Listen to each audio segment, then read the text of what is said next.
On a sweltering summer morning in Atlanta, FedEx driver Marcus Thompson's routine delivery becomes anything but ordinary when he hears a desperate whisper through a door.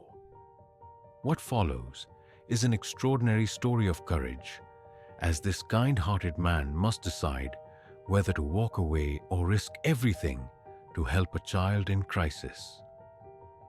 In a world where people often look the other way, one person's choice to stop and listen changes lives forever. But before we dive into this powerful journey of hope and second chances, tell us in the comments where you're watching from today. And don't forget to like and subscribe for more stories. The familiar scent of fresh coffee wafted through the FedEx loading dock as Marcus Thompson arrived for his 6 a.m. shift. He'd been doing this job long enough to have his morning routine down to a science. But that didn't stop him from taking time to make each day count. "Morning, Miss Beverly," he called out to the elderly dispatch supervisor who'd been there even longer than him. She looked up from her clipboard and gave him that warm smile that always reminded him of his grandmother. "Marcus, honey, you're early again," Beverly said, checking her watch. "One of these days, you're going to wear yourself out." Marcus chuckled, already reaching for his thermos. "You know what my grandma used to say? The early bird catches the worm, but the kind bird shares it." He poured a second cup of coffee from his thermos and handed it to Jake, the new driver who'd started last week. The young man's hands were shaking slightly as he reviewed his route sheets. "First week jitters?" Marcus asked, leaning against the truck while Jake gratefully accepted the coffee. "That obvious?" Jake smiled nervously. "I keep thinking I'm going to mess up the scanner or deliver to the wrong address." "Hey, we all started somewhere." Marcus pulled out his phone and showed Jake a photo of a package he delivered 7 years ago, stuck halfway up a tree. "At least you haven't done this yet." The wind caught it right as I was handing it over. The customer thought it was hilarious. The loading dock filled with laughter, and Marcus could see Jake's shoulders relaxing. This was what he loved about his job. These little moments of connection that made everyone's day a bit brighter. As Marcus loaded his truck, he couldn't help but think about his grandmother. She'd raised him after his parents died in a car accident when he was 12, and her wisdom had shaped every aspect of his life. "Trust your gut, baby," she'd always said. "God gave us instincts for a reason." Even now, 10 years after her passing, he could hear her voice clear as day. The sun was just beginning to paint the sky in shades of pink and orange as Marcus pulled out of the depot. His route took him through the familiar streets of Cedar Grove, a mixed neighborhood of working-class families and young professionals on the outskirts of Atlanta. Every turn held a story. Every stop, a familiar face. Right on schedule, he spotted Mr. and Mrs. Chin on their morning walk. The elderly couple had been waving to him every morning for the past 5 years, ever since he had helped Mrs. Chin carry a heavy package inside during a rainstorm. "Marcus," Mrs. Chin called out, waving enthusiastically. "We made too many dumplings again." He pulled over, knowing full well the accidental extra dumplings were a regular occurrence. "You two are going to make me too fat to do my job," he laughed, accepting the small container she pressed into his hands.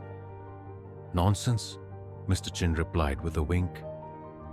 "You need strength for all the packages." A few blocks later, he heard the excited squeals before he saw them. The Rodriguez kids, ages 6 and 8, jumping up and down on their front porch. Their mother, Elena, stood in the doorway with an apologetic smile. "You know what they're waiting for?" she called out. Marcus grinned and gave the horn 2 quick honks, sending the children into fits of delight. "You spoil them," Elna said as he handed her a package. "Life's too short not to spread a little happiness," Marcus replied, thinking of his grandmother again.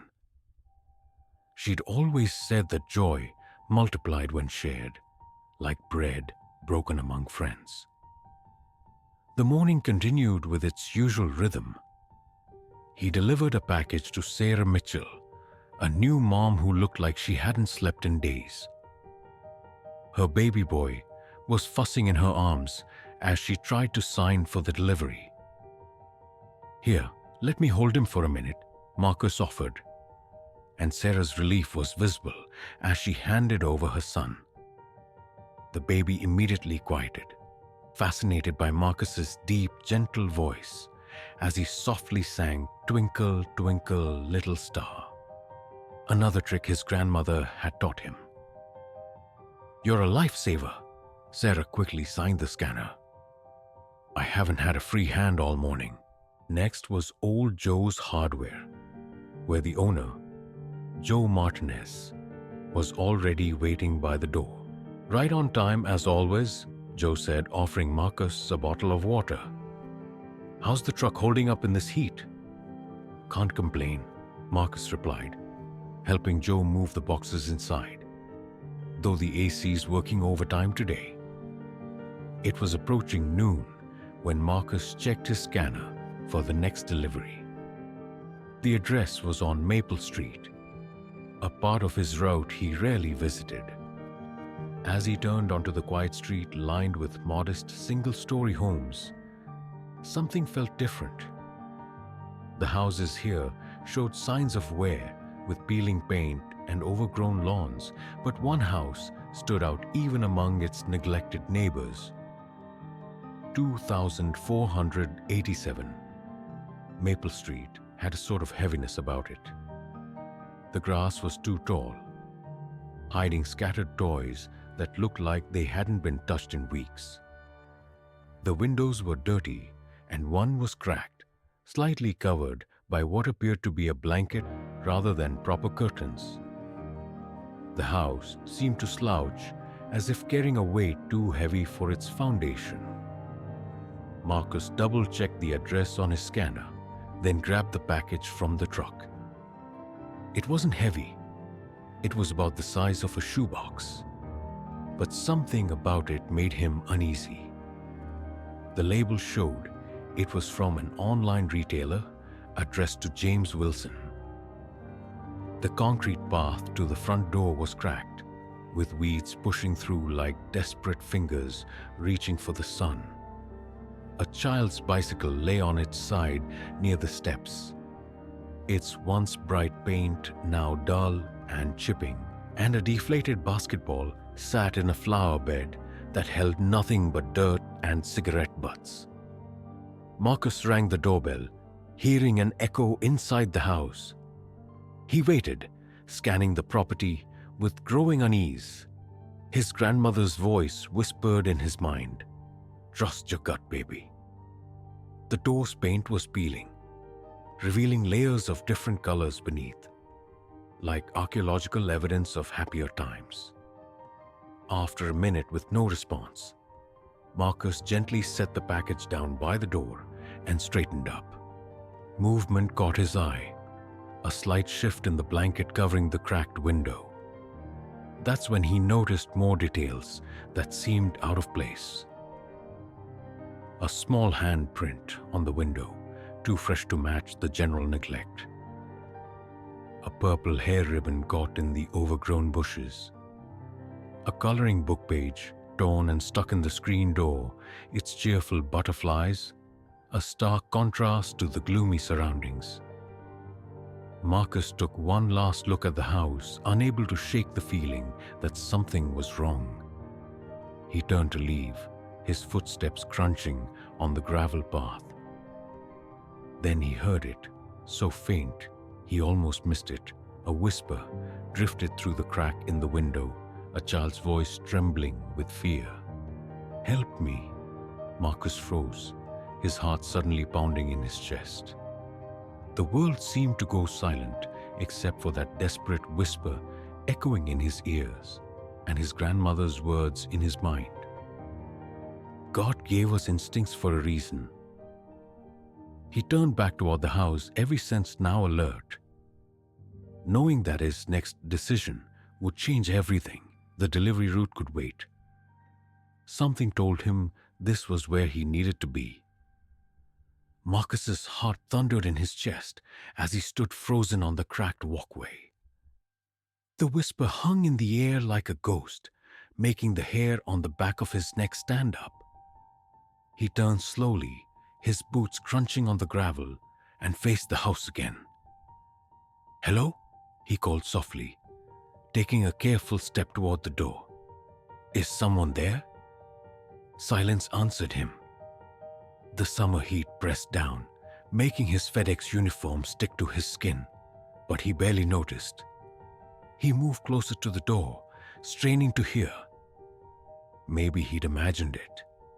Maybe the heat was playing tricks on his mind. Then he heard it again, clear this time, coming from just behind the door. "Please don't go." The voice was small, frightened. A little girl's voice trembling with fear. "I'm scared." Marcus's protective instincts kicked in immediately. He kept his own voice gentle, barely above a whisper. "I'm not going anywhere, sweetheart. Are you okay?" A pause, then, "No, I need help." Marcus glanced at his truck, then back at the door. He moved closer, speaking near the crack where the door met the frame. "My name is Marcus. I'm a delivery driver. You probably saw my truck outside. Can you tell me your name?" Another pause, longer this time. He could hear soft breathing on the other side of the door. Finally, the whisper came again. "I'm Lily." "Hi, Lily. Are you hurt? Can you open the door for me?" "I can't." Her voice cracked. "Daddy's mad. He locked me in. He said if I make any noise." She trailed off, and Marcus could hear the terror in her silence. Marcus tried the doorknob, finding it locked as expected. He peered through the windows, but the blankets blocked his view. "How long have you been locked in, Lily?" "I don't know. The sun came up 2 times. Her voice quivered. "There's no food in here. Just old chips under my bed. Daddy, he gets mean when he drinks the brown bottles. He forgets to make food." Marcus felt his stomach tighten with anger, but kept his voice calm. "When did you last see your daddy, Lily?" "He's upstairs. I hear him walking sometimes, breaking things." She paused, and Marcus heard a small sniffle. "Please don't leave me. Everyone leaves me." "I'm not leaving you, Lily. I promise." Marcus walked around the porch, looking for another way in. All the windows were locked or boarded up. He noticed more disturbing details. Scratch marks on the windowsills, what looked like dried blood on one of the boards. "Is there anyone else in the house with you?" "Number Mommy went away. Daddy said she's not coming back." Lily's voice dropped even lower. "I'm not supposed to talk about Mommy. It makes him angry." Marcus returned to the door, not wanting to leave Lily alone for too long. "How old are you, Lily?" 7. "I missed my birthday party at school. Daddy said I was bad and couldn't go."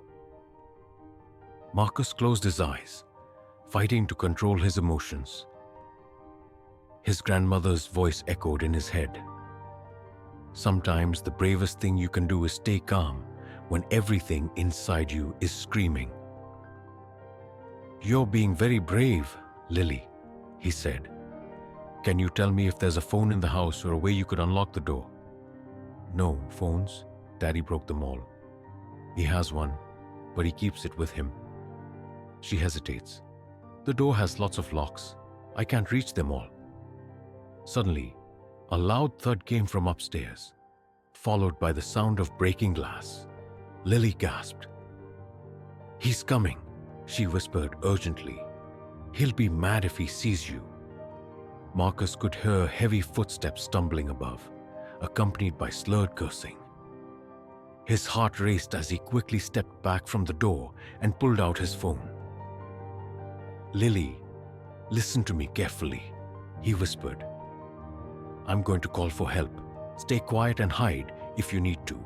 But don't worry, I'm not leaving. I'll be right here, I promise." Her voice was barely audible now. "I promise. Remember, stay quiet." Marcus dialed 911 with shaking fingers, moving to the side of the porch where he could keep an eye on both the door and the upstairs windows. A dispatcher answered on the second ring. 911. "What's your emergency?" Marcus kept his voice low but clear. "My name is Marcus Thompson. I'm a FedEx driver making a delivery at 2487 Maple Street. There's a 7-year-old girl locked inside named Lily. She says her father has kept her locked up for at least 2 days without food. He's in the house right now, and I can hear him breaking things. She's terrified." "I understand, sir. Are you in a safe location?" "Yes, I'm outside on the porch, but please hurry. I can hear him moving around up there, and she says he gets violent when he drinks." "Officers are being dispatched now," the dispatcher assured him. "Can you stay on the line?" More crashes came from inside, followed by angry shouting. Marcus's heart jumped as he heard Lily whimper behind the door. "Yes, I'll stay on the line, but I need to keep Lily calm. She's right by the door." "That's fine, sir. Officers are 4 minutes out. Try to keep both yourself and the child calm and quiet." Marcus moved back to the door, speaking as softly as he could. "Lily, are you still there?" "Yes," came the faintest whisper. "I'm scared. He's breaking Mommy's pictures again." "It's okay to be scared, Lily," Marcus soothed while keeping the phone to his ear. "But help is coming. Want to know something? I used to be scared a lot when I was your age." "You did?" The surprise in her voice was clear even in a whisper. "Sure did. But my grandmother taught me a special trick. Want to hear it?" "Yes, please." "She told me to close my eyes and think of my favorite color." "What's yours?" "Purple," Lily whispered, "like the flowers Mommy used to grow." "That's a beautiful color. Now imagine you're wrapped up in a big warm purple blanket. It's magic, and nothing bad can get through it. Can you do that?" Her voice steadied slightly. "Is it okay if I imagine it has butterflies on it?"